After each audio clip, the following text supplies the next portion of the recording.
Environmental damage is a serious pressing human rights issue. Article 31 of the United Nations Convention on the Rights of a Child highlights that children have the right to play, leisure and rest. But what happens when the environment is contaminated? What happens is what we see in the context of Kabwe, where so many young children continue to be affected by the metal that is in their systems. Hi, I'm Natalie. Hi, I'm Mwelwa. Hi, I'm Caleb. The three of us met through our advocacy work. Our work borders around championing the African environment.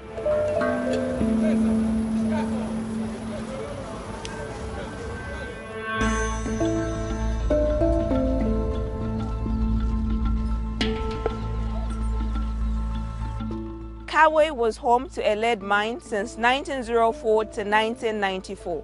It's been over 25 years since the mine was closed. But the toxic lead waste has not yet been cleaned up. Informal mining still continues today as people continue to dig up lead and zinc in the toxic waste that is already here in Kabwe. The World Health Organization says that any exposure to lead is damaging and if left untreated can be fatal.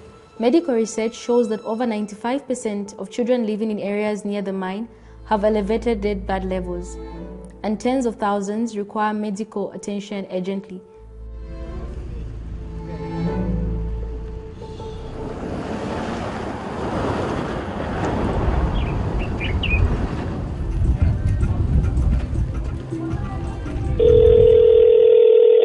Hi, Dr. Mtiti. Hi, Dr. Mtiti. Good morning, how are you? We are young people from Kabwe and we're excited to have this interview with you this afternoon. Why is lead pollution still a big problem, even though the mine was closed? It's still a problem because lead is a metal and metals don't break down over time, so they stay in the environment. When you come to Kabwe within the mining area, you see extremely high concentrations. From the work we've done, we see values ranging from roughly about 100 milligrams per kilogram of soil to about 60,000 milligrams per kilogram.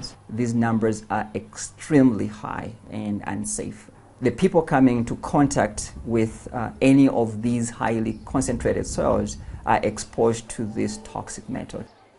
Lead can actually get into your body through just that contact with your skin.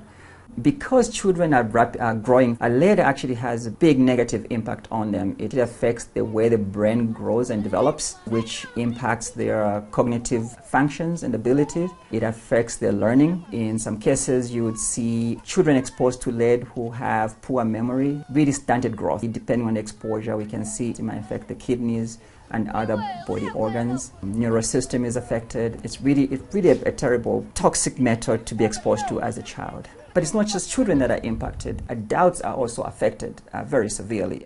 Thank you so very much, Dr. Mtiti, for having this call with us. During one of our sensitization programs, we came across the Kutayaya family who shared the story of how lead has affected their children. Bye, and see you. Okay,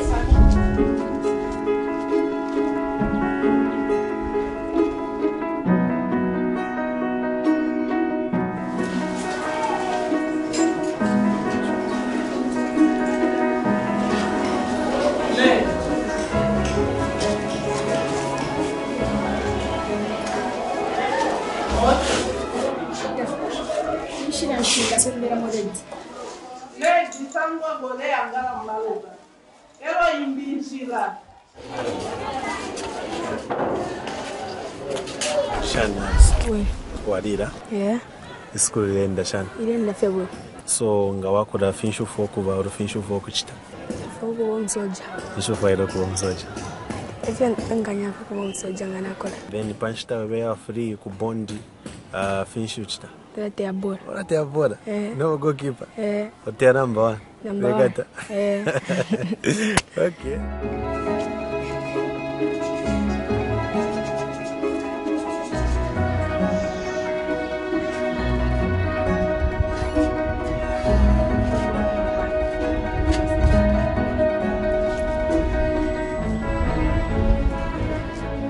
Mafia pita mwanzi kuskuru tare chitabwina nangufilia wamuberengesha nomba after 5 minutes verenga mufua chiverenga futa sala wama nangufilia nangupanga ndapano pene nga wamutuma tuwamutuma tomato ku market alabwera alayisa na chimbi limbyanda ta mwachintu menshi nalabako mwachintuma mwashibeshana tanzania patisto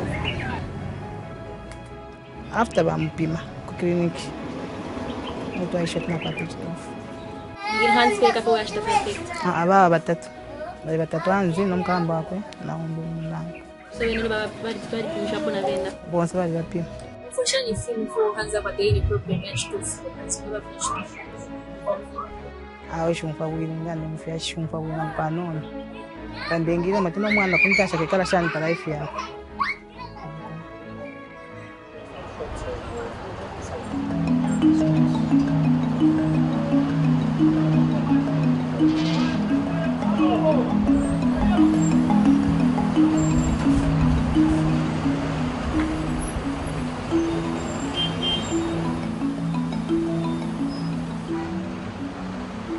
It is a town that is highly contaminated with lead, and those who were there before us did not take keen interest to make sure the environment is protected. First thing, we need to strengthen up the policies and legislation in terms of environmental protection.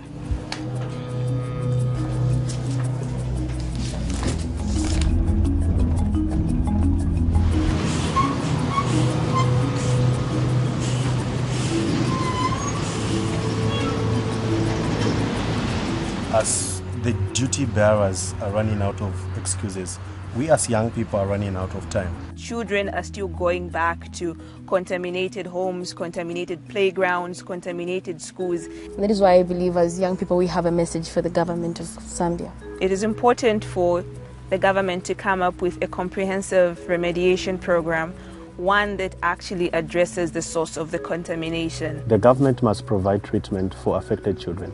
This is Kabwe, this is our home, and we deserve to live in a clean, healthy and sustainable environment, one that doesn't make us sick at the end of the day.